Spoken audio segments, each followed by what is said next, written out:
pagi cerah mentari berseri, kain dilipat di hujung para. Batik dipakai bukan sekadar hiasan diri, tetapi lambang warisan dan jiwa bangsa. Dalam arus dunia modern yang bergerak pantas, ada satu warisan yang kekal tenang dan bermakna kain batik Malaysia. Batik bukan sekadar sehelai kain bercorak, tetapi hasil seni, sejarah dan identiti bangsa yang diwarisi turun-temurun. Setiap corak dan warna pada kain batik membawa cerita tentang alam, budaya dan kehidupan masyarakat Melayu serta rakyat Malaysia keseluruhannya.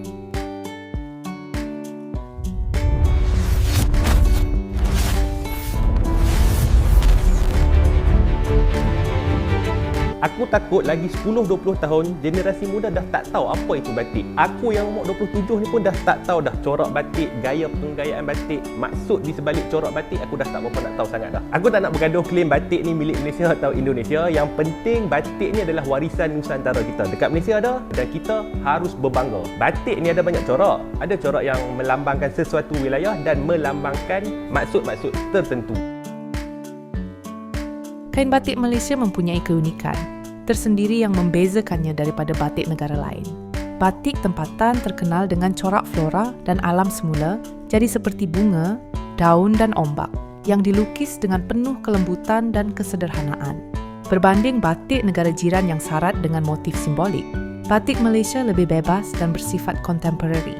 Keindahan ini mencerminkan sikap masyarakat Malaysia yang menghargai keharmonian, ketenangan dan keindahan alam.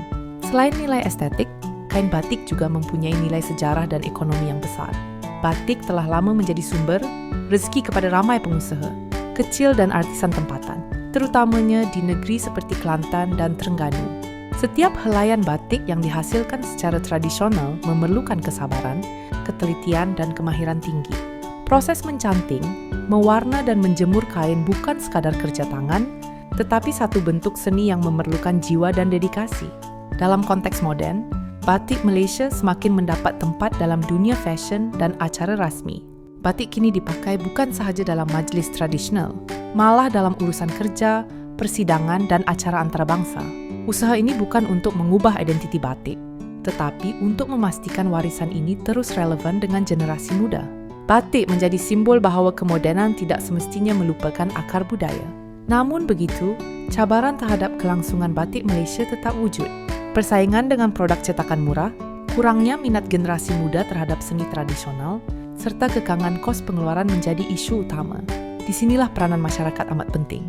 Menghargai batik bukan hanya dengan memuji, tetapi dengan memakai, menyokong dan mempromosikan hasil kerja pengusaha tempatan.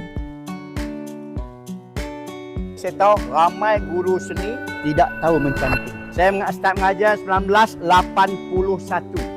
Waktu tu pelajaran batik tak ada di sekolah. Saya jumpa balik dengan cikgu saya di Kelantan tu, beli barang batik, ajar di sekolah. SPM batik bermula 1988. Why? Kita orang yang fight. Yang ini blok tembaga, yang kental dia sekejap. Pun dah mula panas sikit. Panji 1, 2, 3, angkat dan tekan. Tekan. Okey. Cedok. Angkat. Bawa sini. 1, 2, 3. Dia mesti join. Tak boleh terbuka. Kalau terbuka, color keluar. Jangan laju. Ui, kalah profesional ni. Okey, saya pilih batik sebab apa? Batik membawa maksud titisan lilin. Dan bila saya buat batik, saya tahu tu ketika nanti perkara-perkara manual akan jadi mahal. Dan saya dah mula nampak. Di sini membawa maksud kepakaran manual tangan sangat mahal. Sebab mesin, dia hanya tekan mesin jalan. Mesin untuk buat batik, corak batik sama. Bila sama, orang tak anggap itu sebagai eksklusif. Batik cetak, automatik penghargaan pun turun. Jadi bila batik eksklusif, buatan tangan, bila kita pakai, orang kata, orang pegang. Cikgu, cantik batik ni. Mana beli? Saya buat sendiri. Sebab tu kami tak jumpa di pasaran. Alhamdulillah saya ajar anak-anak ni sebab bagi saya nak mereka lulus dengan baik dalam peperiksaan dan saya nak mereka ada kepakaran. Kena ada dua-dua. Macam saya berguru sendiri dengan Tuan Ampunya Kilang Batik. Saya dapati suasana sebenar. Secara tak langsung saya menambah ilmu cara itu.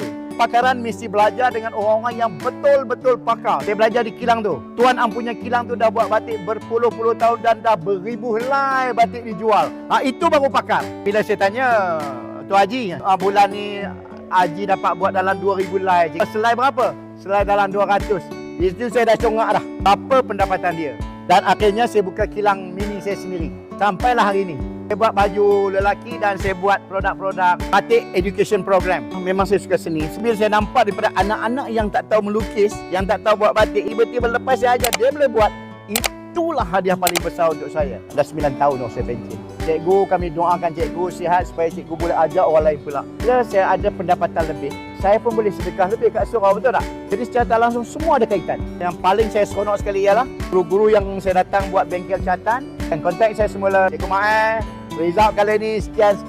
Tak pernah pun saya terima mengatakan, cikgu kami fail ramai. Tak ada. Ayat tu tak ada. Dah tak ada lagi dah. Saya plan ni mungkin sampai umur saya 70 saya akan stop. Saya akan mula tumpu di studio saya. Tetapi kalau Allah bagi saya kesihatan yang betul, tak salah untuk saya terus membantu anak-anak muda ni. Kesimpulannya, kain batik Malaysia adalah lambang identiti, seni dan jiwa bangsa yang tidak ternilai harganya.